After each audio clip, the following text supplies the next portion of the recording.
Welcome to Dead by Daylight News. My name is Wolfyowns, and we are going to be talking about all the cool changes and special things that will be coming to Dead by Daylight. So, today we are going to be talking about the last week dev stream and what the devs have in mind for changes coming. But first, we're going to be talking about the perks and the new DLC that will be coming. Because we were talking about content. There was on your slide the mention of content, and I do like to tell you in advance what the hell's happening because I can't help but tell people what we're working on. Also, what we are going to talk about today is the fact that there is a new killer coming. We haven't said that. There's a new killer coming. Yeah. And, well, that killer comes with perks. So DLC when? No, we're not saying it. You know Soon. how it works. Yeah. You know how it works. Well, you saw the roadmap. Yep. And that new perk is called something that I cannot pronounce because it's gonna be I've been told I can't say the name. However, No, you can't. the description is as follow, and you can put the icon up to show people because it's exciting. It is a very cool perk, I would say. It is a very cool perk. You can probably already guess. There we go. And it is: your vicious attacks make the survivors drop their item on impact. The lost item is damaged in the fall, losing 0, or 25% of its base amount of charges. So, yeah. Ooh, that is a very interesting perk. So, basically, what they're saying here is that this perk is going to force you to drop your item, whether you like it or not. So, you see this green medkit that I'm carrying right now. If the killer was to come up to me and hit me, I would drop this item, no ifs, ands, or buts. And if he has the level 3 version of this perk, it is going to take 20% damage, which means if you drop your item, 4 times, your item is going to break, which which actually sucks. So, a few dev streams ago, they talked about the first perk this killer is going to have, the new killer, and it is going to be the quote-unquote reverse deerstalker. So basically, what this is going to do is that when a survivor gets downed, you will not, and I mean you will not, be able to see the survivor's aura. Like right here, for example, I could look over, I'll see the survivor's aura. If he had reverse deerstalker, I would not be able to see his aura whatsoever. And now this new perk will allow us to hit survivors, and they will drop their item, also damaging it. This also means, survivors, I want to let you know this. If you're sitting at the gate teabagging, or sitting at the gate waiting, you do not want to do that. You want to leave, especially if you have an item. Because if you're at the gate and if the killer's come up to you and you're at the gate and he hits you, you will drop your item and then you will leave. You will lose your item. He will force you out unless you want to sacrifice yourself for the item. This also means that insta-heal medkits are getting nerfed because so for an insta-heal medkit, you got to be injured. If the killer hits you to injure you while you have an insta-heal medkit, you will drop the medkit, making it completely useless for you to use. Very interesting. I actually like this perk. This perk sounds pretty cool. So now we kind of have more of an idea of what the new killer is going to be with these 2 new perks they revealed. Now, we're going to move on to the next part of the dev stream, where they talk about the factory changes. The good old factory, the one I love so much. The factory changes and what they plan to do about it. And yes, no more... So we took out the safe palette right there, so making it a unsafe fish palette. Right there, so there's an opening, so if they just run out and drop the pallet, it's going to be a little bit better. And then the other video, okay, and then on the other video here, there's always going to be 2 blockers on these windows upstairs. So right now, the next step would be to actually and this is not done yet, it's been worked on, but to open a way for the killer to actually drop from the second story to actually reach a hook, because right now survivors are just running in the corner. But so it's 2 of the 3 windows would be blocked, but it's not always the same ones. Yeah, it's not always the same ones. There you go. So it's not like that one that's always going to be open.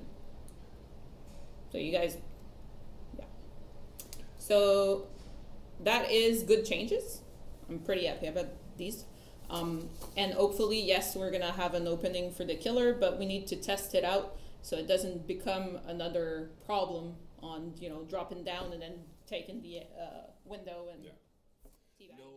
All right, so I'm kind of iffy on this. I'm for it, but then I'm also against it at the same time, because yeah, they remove a few boxes there, so the pallet is no longer a safe pallet, which makes sense. You know, you don't want like too many safe pallets, and that was a really safe area, and you can infinite that area.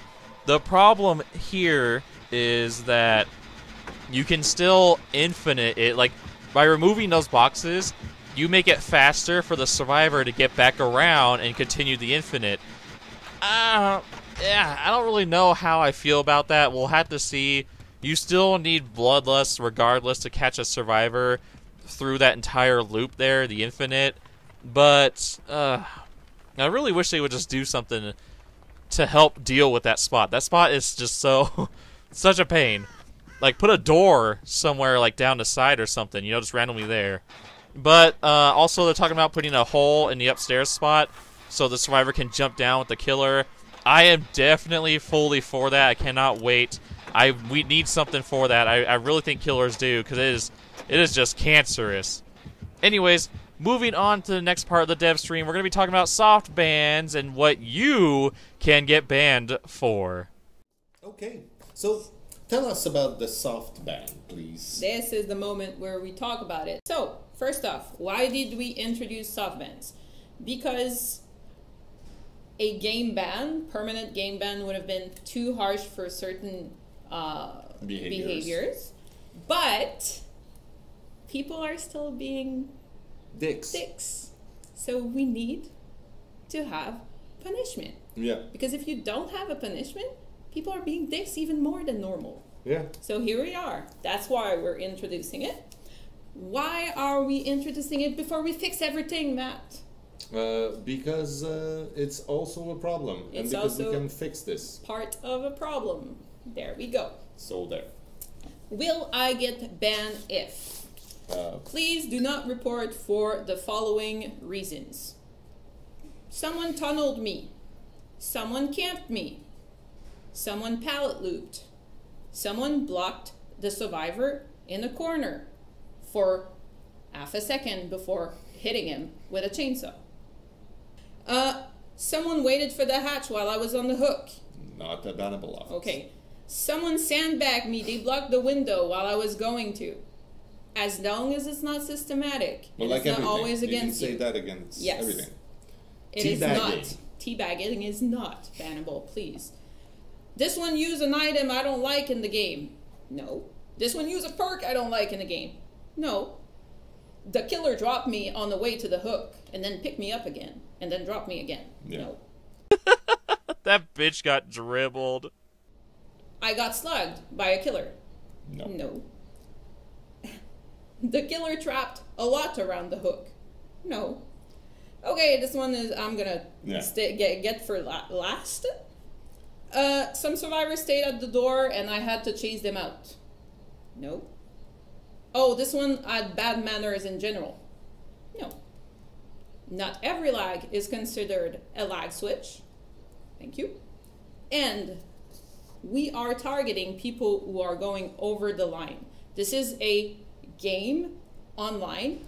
Insults are bound to happen. It's shitty. We don't like that. Oh. But if someone said that you're bad at the game, do not report them for that, please, for fuck's sakes. But then we're going for the super big one. big one.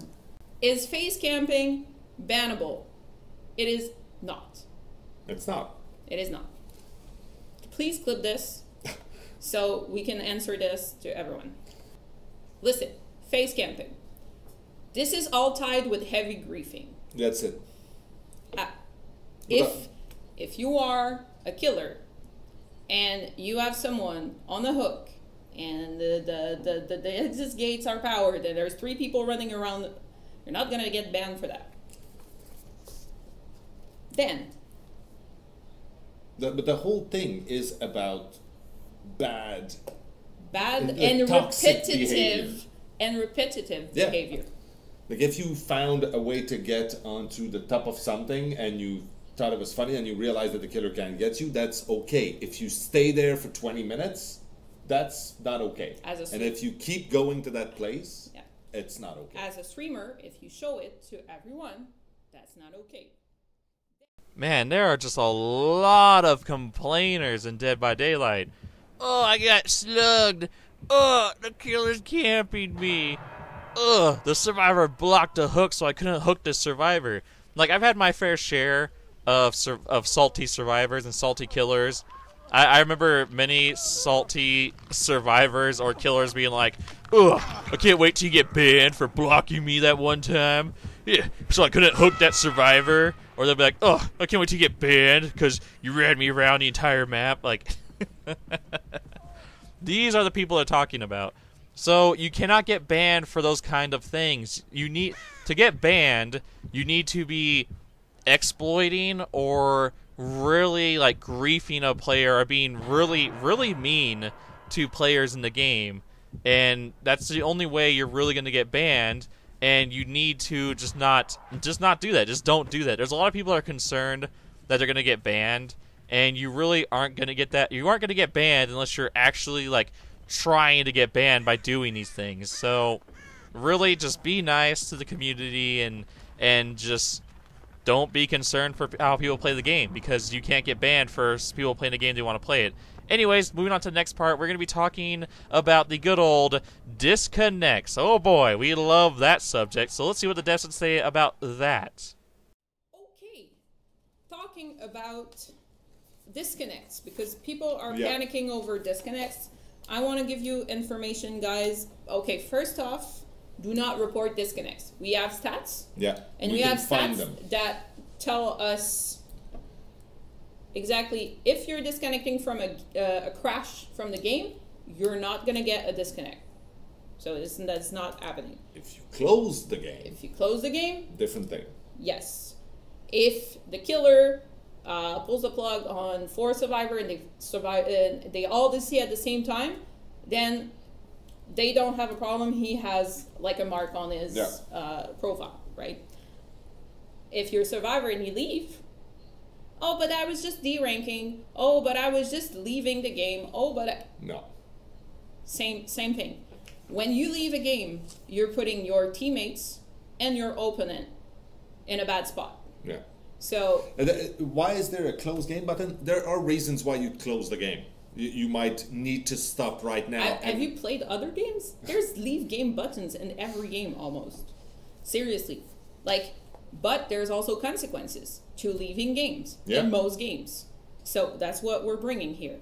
Also, but my internet died this one day and everything. No, that's not going to get you banned. What we're looking at is a percentage, patterns.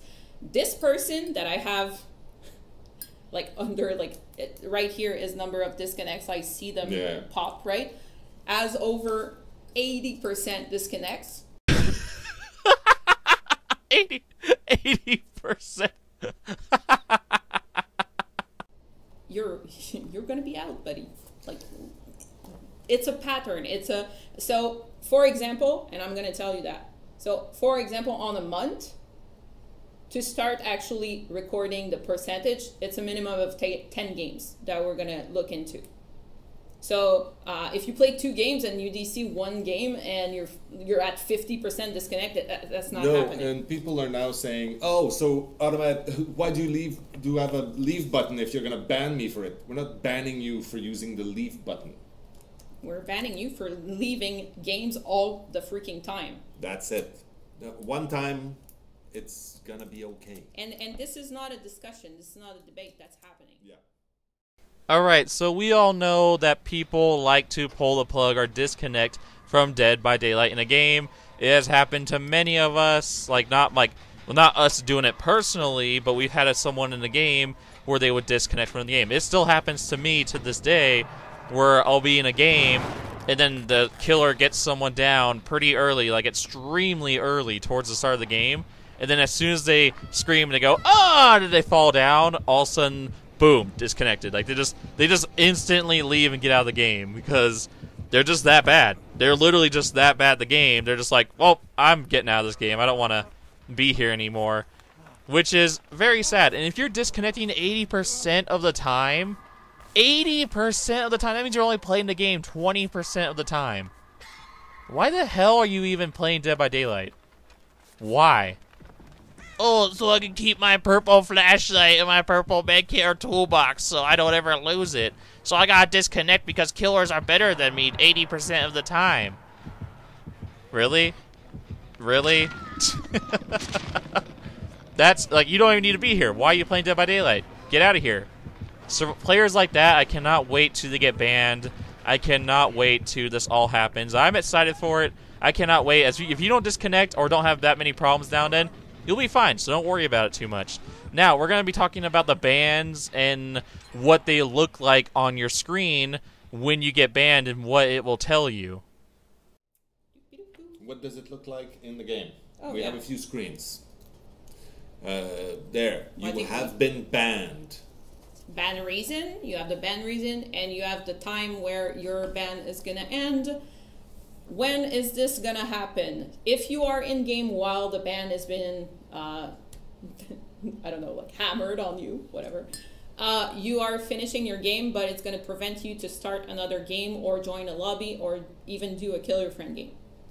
So that's the thing. If you are not in game at the moment, next time you start the game, you're gonna have the ban up, and that's it.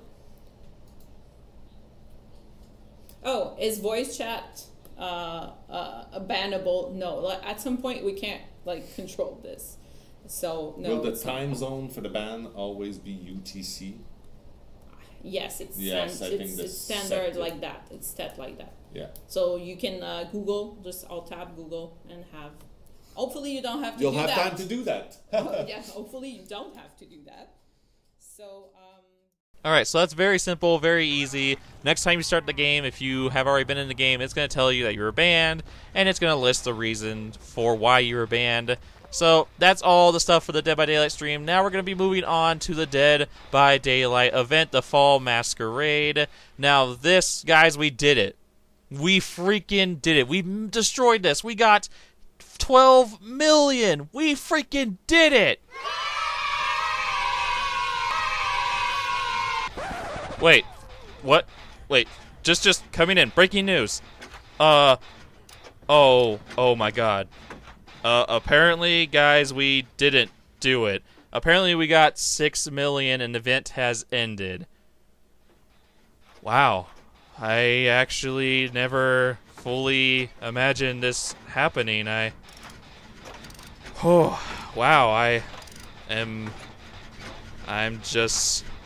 I'm overcome with pleasure! No, I'm just kidding. But no, seriously, guys, it's okay because we were actually meant to lose this event. I'm not fully concerned or surprised. I am surprised that we got 6 million, though. We got half of the event amount. Now, I do wish they made it more realistic, like maybe 8 million, because then we would have had 6 million, so we would have been like 2 million shy. It would have been more realistic if they actually made it to where we could possibly get it, but not actually reach the goal, because then it would have made us feel a lot better. I don't feel like enough people tried because they purposely did this so we could not ever reach the goal, because the devs said they wanted to prove a point. They wanted to prove that we're not just giving us free skins. They wanted us to fail it, and, well, here we are. We failed it. So the devs got what they wanted, and it's not that big of a deal. Plus, I also think that the devs are not just going to throw away Huntress and David skins. We're going to get them in, like, another kind of event or some kind of DLC or something. So I'm pretty sure they're not just going to throw them away. That'd be a waste of skins. Like, they worked hard on those skins. You think they would just throw them away? Really? You think they would? I don't think so.